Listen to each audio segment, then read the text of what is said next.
Hello students, myself Rachna Works and you are watching Rachna Works RN Academy. So we are dealing with the 10th class life process and our topic is human heart. इससे पहले हम transportation of blood and it's component कर चुके हैं जिसका link आपको description में मिलेगा. तो देखिए, लाइक कीजिए, सब्सक्राइब कीजिए और शेयर कीजिए अपने फ्रेंड्स के साथ. तो be continue with us to complete your syllabus. So today's topic is human heart, right? So the heart is present in the thoracic cavity. Thoracic cavity में heart present होता है, but it is present just tilted towards the left side. Present तो बीच में होता है, लेकिन left side की तरफ थोड़ा सा मुड़ा हुआ होता है, इसलिए हम बोलते हैं कि heart left side में है. अब जैसे ही मैंने ड्रॉ किया हुआ है तो मैंने यहाँ लेफ्ट लिखा हुआ है और यहाँ राइट लिखा हुआ है. Why? Because if I am standing like this is my left and this is my right. ठीक है, तो हम हाथ को इस तरफ से ड्रॉ कर रहे हैं, तो ये लेफ्ट पोर्शन है और ये राइट पोर्शन है. तो हार्ट बेसिकली एक मस्कुलर स्ट्रक्चर होता है, कॉन शेप्ड होता है, that is present in the chest cavity and tilted towards left.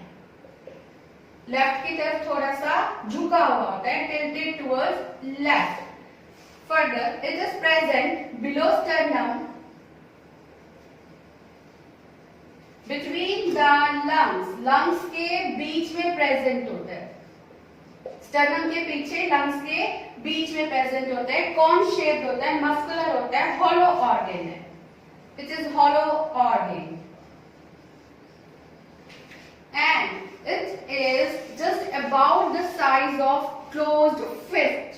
जो हमारी मुट्ठी होती है, फिस्ट होती है, अगर हम उसे ऐसे बंद करें तो हाथ का साइज ये होता है. लेंथ वाइज ये 12 सेंटीमीटर होता है और ब्रेथ वाइज ये 9 सेंटीमीटर होता है. Length wise 12 centimetre and breadth wise 9 centimetre. This is the size of human heart. और 300 ग्राम ये मेल में प्रेजेंट होता है और फीमेल में इसका वेट होता है 250. So heart is triangular in shape and present in the chest cavity. The heart is muscular in nature and the muscles are known as cardiac muscles. The muscles present in the heart are cardiac muscles. जो भी चीज heart से related होगी उसको हम cardiac बोलते हैं. Cardiac muscle, cardiac arrest, right. तो जो मसल जिनसे हार्ट बनता है उसको कार्डियक मसल्स बोलते हैं. The heart is surrounded by a membrane which is known as pericardium. एक मेम्ब्रेन जो हार्ट को सराउंड करती है उसे पेरिकार्डियम मेम्ब्रेन बोलते हैं. अब ये हार्ट और पेरिकार्डियम के बीच में स्पेस है. This is filled with pericardial fluid. It is filled with pericardial fluid. जो पेरिकार्डियल फ्लूइड है, it helps in reduction of friction between the heart and the side-wise tissues when the heart starts pumping. जैसे ही heart start pump करना heart start करेगा तो machine की तरह pump कर रहा है तो फ्रिक्शन प्रोड्यूस होगा. तो फ्रिक्शन को अवॉइड करने के लिए, रिड्यूस करने के लिए पेरिकार्डियल फ्लूइड प्रेजेंट होता है. कहाँ प्रेजेंट होता है? पेरिकार्डियम और हार्ट के बीच में प्रेजेंट होता है. क्या काम होता है पेरिकार्डियल फ्लूइड का? To decrease the friction so that heart can easily pump, right? अब जो heart है that is made up of 4 chambers. 4 chambers से mainly बना होता है. ऊपर के साइड पे 2 atrium होते हैं और नीचे की साइड पर ventricles होते हैं. 2 atriums and 2 ventricles. Left atrium, right atrium, right ventricle, left ventricle, right? तो दोनों एट्रियम आपस में सेपरेट रहते हैं इंटर एट्रिकुलर सेप्टम के थ्रू, ताकि ब्लड मिक्स ना हो. Inter atricular septum. उसी टाइप से ये 2 वेंट्रिकल भी आपस में सेपरेट रहते हैं. इंटर वेंट्रिकुलर सेप्टम, ताकि इनका ब्लड आपस में मिक्स ना हो. Inter atricular septum, inter ventricular septum. अब ये राइट एट्रियम राइट वेंट्रिकल से अटैच होता है बिकॉज ऑफ वन वॉल. उस वॉल को बोलते हैं tricuspid valve. Tricuspid valve right side पे प्रेजेंट होता है और लेफ्ट एट्रियम लेफ्ट वेंट्रिकल से अटैच होता है थ्रू मिट्रल वॉल, और इस मिट्रल वॉल को बाइकस्पिड वॉल भी बोलते हैं। It is also known as bicuspid valve. तो जब पूरा ब्लड एट्रियम में आता है तो ये जो वॉल होता है खुल जाता है और ब्लड वेंट्रिकल में आ जाता है। जब वेंट्रिकल पूरा फुल हो जाता है ऑटोमेटिकली ये वॉल बंद हो जाता है to prevent the backward flow of blood.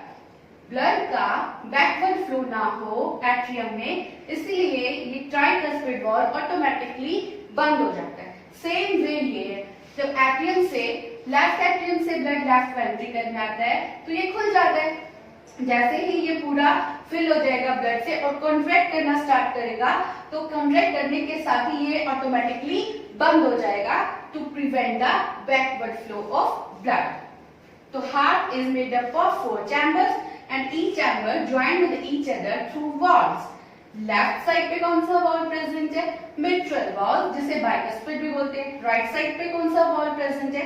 Tricuspid valve. Right now जो राइट एट्रियम होता है it receive the blood from whole body, इसको रिसीविंग चैम्बर भी बोलते हैं। ऊपर वाले पोर्शन में से जो ब्लड आता है वो थ्रू सुपीरियर वेना कैवा आता है। सुपीरियर वेना कैवा, ऊपर वाले बॉडी के पोर्शन में से सारा ब्लड सुपीरियर वेना कैवा के थ्रू राइट एट्रियम में आता है और नीचे वाली बॉडी से जिसको हम बोलते हैं इंफीरियर वेना कैवा, नीचे वाली बॉडी से आएगा इंफीरियर से, ऊपर वाली बॉडी से आएगा सुपीरियर से। कहाँ आएगा? राइट एट्रियम में। जब राइट एट्रियम फुल हो जाएगा वॉल खुलेगा और ब्लड अंदर चला जाएगा। राइट, अब राइट वेंट्रिकल में एक और ओपनिंग भी होती है जिसको पल्मोनरी आर्टरीज की ओपनिंग होती है और ये पल्मोनरी आर्टरीज डीऑक्सीजनेटेड ब्लड को लंग्स में लेके जाती है to the lungs for purification. Pulmonary artery कहां से लेके जाएगी?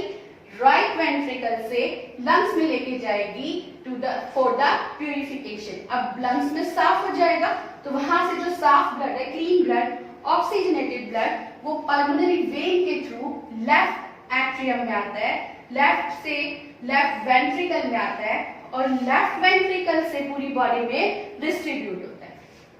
तो जो लेफ्ट वेंट्रिकल है इसकी वॉल थिक होती है because they have to pump the blood to the whole body, to the all parts of the body. अब पूरी बॉडीज में ब्लड सप्लाई करना है तो बहुत हाई प्रेशर से जाएगा, तो इसीलिए इसकी वॉल थिक होती है ताकि वो रप्चर ना हो जाए, फट ना जाए, इसलिए इसकी वॉल थिक होती है।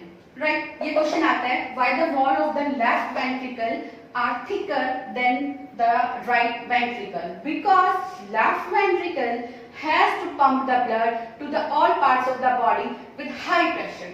That's why its walls are thicker than right ventricle. This is the structure of heart.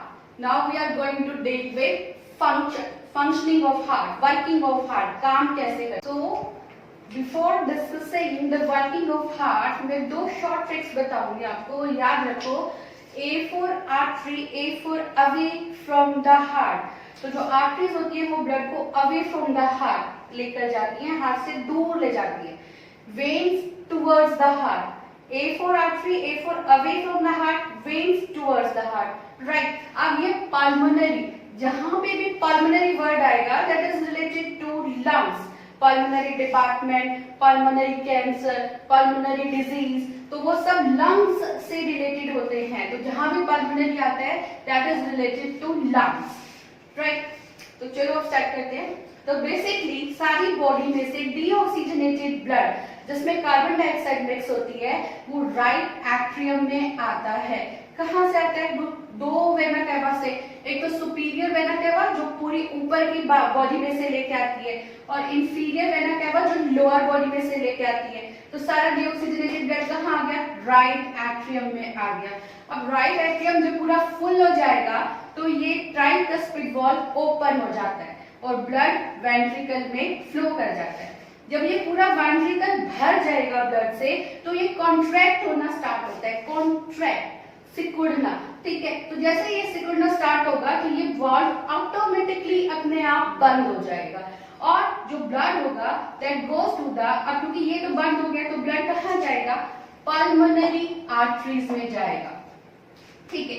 तो ये बल्ब पल्मोनरी आर्टरीज में जाता है और ये पल्मोनरी वॉल्व होता है एक जो खुल जाता है, तो बल्ब जो ब्लड होता है वो पल्मोनरी आर्टरीज में जाता है। अब लंग्स कितने हैं, 2 लंग्स हैं, एक राइट साइड पे एक लेफ्ट साइड पे, तो ये ब्रांच होती है, एक लेफ्ट साइड वाली और एक राइट साइड वाली, तो दोनों लंग्स में ब्लड चला जाता है। किसके थ्रू जाएगा, आर्टरीज के थ्रू। तो पल्मोनरी आर्टरीज के थ्रू ब्लड गया लंग्स में। अब लंग्स में प्यूरिफाई होगा, कार्बन डाइऑक्साइड रिलीज होगी, ऑक्सीजन ऐड होगा।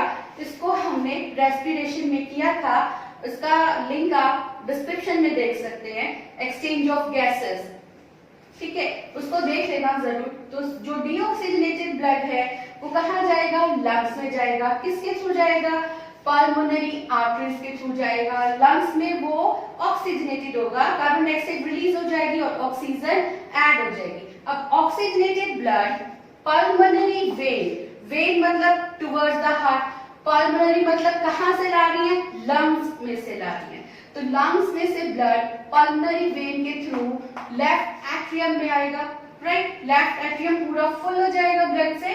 तो ये वॉल्व, मिट्रल वॉल्व ओपन हो जाएगा और ब्लड कहाँ आ जाएगा, वेंट्रिकल में आ जाएगा, लेफ्ट वेंट्रिकल में। अब लेफ्ट वेंट्रिकल जब पूरा फुल हो जाएगा और कंट्रैक्ट होना स्टार्ट होगा तो ये मिट्रल वॉल्व अपने आप ऑटोमेटिकली बंद हो जाएगा। देन जो ब्लड होगा वो कहाँ जाएगा, मेन आयोटा में जाएगा। मेन आयोटा, जो आयोटा होती है उसमें बहुत सारी, वो पूरी बॉडी में ब्लड सप्लाई करती है, तो that is associated with very lots of vessels, बहुत सारी वेसल्स के साथ अटैच रहती है और पूरी बॉडी में ब्लड को सप्लाई करती है। कौन से ब्लड को, ऑक्सीजनेटेड ब्लड को पूरी बॉडी में सप्लाई करती है, राइट। दोबारा से देखिए, सबसे पहले deoxygenated blood superior vena cava और इंफीरियर वेना कावा से राइट एट्रियम में, राइट एट्रियम से राइट वेंट्रिकल में, राइट वेंट्रिकल से लंग्स में पल्मोनरी आर्टरीज के थ्रू। लंग्स में ऑक्सीजनेटेड हो गया, साफ हो गया, ऑक्सीजनेटेड ब्लड वेन के थ्रू लेफ्ट एट्रियम में, लेफ्ट एट्रियम से लेफ्ट वेंट्रिकल में, लेफ्ट वेंट्रिकल से आयोटा के थ्रू पूरी बॉडी में। अब यहाँ पर ब्लड 2 बार आया है हार्ट में, राइट, एक बार ऑक्सीजनेटेड ब्लड आया है जो पूरी बॉडी में डिस्ट्रीब्यूट हुआ है और एक बार डीऑक्सीजनेटेड ब्लड आया है जो साफ होने के लिए, प्यूरिफाई होने के लिए लंग्स में गया है। तो 2 टाइम्स आया, that is why it is known as double circulation. इसीलिए ह्यूमन ट्रांसपोर्ट में, human circulatory system, that is known as double circulation, क्योंकि ब्लड 2 टाइम्स हार्ट में आता है, एक डीऑक्सीजनेटेड ब्लड आता है और एक ऑक्सीजनेटेड ब्लड आता है। तो this is the functioning of heart. कोई भी आपको प्रॉब्लम है तो आप कमेंट्स में लिखिए, I will explain that. Now we will discuss the heart beat. What do you mean by heart beat? Heart beat, the complete contraction and relaxation of heart is known as heartbeat. See, सबसे पहले auricles जो होते हैं atrium वो contract होना start करते हैं and they are followed by these ventricle. Auricles start contracting and followed by the contraction of ventricle। तो दोनों कॉन्ट्रैक्ट होते हैं, फिर धीरे धीरे वेंट्रिकल रिलैक्स होना स्टार्ट करते हैं। In the same way auricle भी रिलैक्स होना स्टार्ट करते हैं। तो एट मीन ऑफ टाइम, बिल्कुल थोड़े से टाइम के लिए दोनों ही, चारों ही रिलैक्सिंग फेज में होते हैं। That completes 1 cardiac cycle, 1 cardiac cycle. सबसे पहले ऑरिकल्स ने कॉन्ट्रैक्ट होना स्टार्ट किया, वेंट्रिकल्स ने भी कॉन्ट्रैक्ट होना स्टार्ट किया, फिर वेंट्रिकल रिलैक्स हो गए एंड ऑरिकल्स भी रिलैक्स होना स्टार्ट करते हैं। बहुत मिनिमम टाइम के लिए सभी रिलैक्सिंग स्टेट में होते हैं। That completes 1 cardiac cycle, right. अब जो ऑरिकल्स होते हैं, जो now we are going to discuss the blood pressure. Blood pressure ये तो बड़ी ज्यादा आजकल बीमारी भी है, बहुत बड़ी इंडिया में, तो इसको अच्छे से पढ़ेंगे। ब्लड प्रेशर होता क्या है? The pressure by which heart pumps the blood to the whole body is known as blood pressure.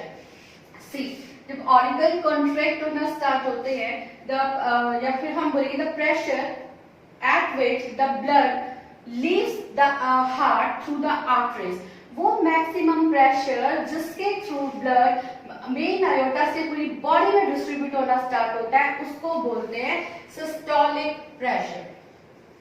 Systolic pressure at the time of contraction phase, जब कॉन्ट्रैक्ट करता है हार्ट, जब हार्ट कॉन्ट्रैक्ट करता है तो ब्लड मेन आयोटा से पूरी body में डिस्ट्रीब्यूट होता है बहुत ज्यादा प्रेशर के साथ, उस प्रेशर को बोलते हैं सिस्टोलिक प्रेशर, राइट। उसके बाद the pressure at the face of relaxing face का जो प्रेशर होता है उसे बोलते हैं diastolic pressure. Diastolic pressure, the pressure during the relaxing phase. Basically systolic pressure को मेजर किया जाता है 120 mmHg और डायस्टोलिक प्रेशर को मेजर किया जाता है 80 mmHg। तो एक नॉर्मल ह्यूमन बॉडी का जो प्रेशर होता है that is 120/80 mmHg, 120/80 systolic upon diastolic. Systolic contraction phase है और डायस्टोलिक रिलैक्सेशन फेज है, राइट। अगर किसी का 145/90 होता है या इससे ज्यादा होता है तो उसको बोलते हैं हाइपरटेंशन। तो ये हाइपरटेंशन से क्या होती है, जो वॉल्स होती हैं ये रप्चर हो जाती है, इंटरनल ब्लीडिंग स्टार्ट हो जाती है। तो टू अवॉइड दैट हाइपरटेंशन मत लीजिए, रिलैक्स कीजिए और थोड़ा स्टडी पे फोकस कीजिए, राइट। सो स्टूडेंट्स, अगर समझ में आया आपको तो लाइक कीजिए, कमेंट कीजिए, सब्सक्राइब कीजिए। कोई प्रॉब्लम है तो कमेंट में लिखिए, आई विल एक्सप्लेन, और शेयर कीजिए अपने फ्रेंड्स के साथ। Stay tuned with us to complete your syllabus. Thank you.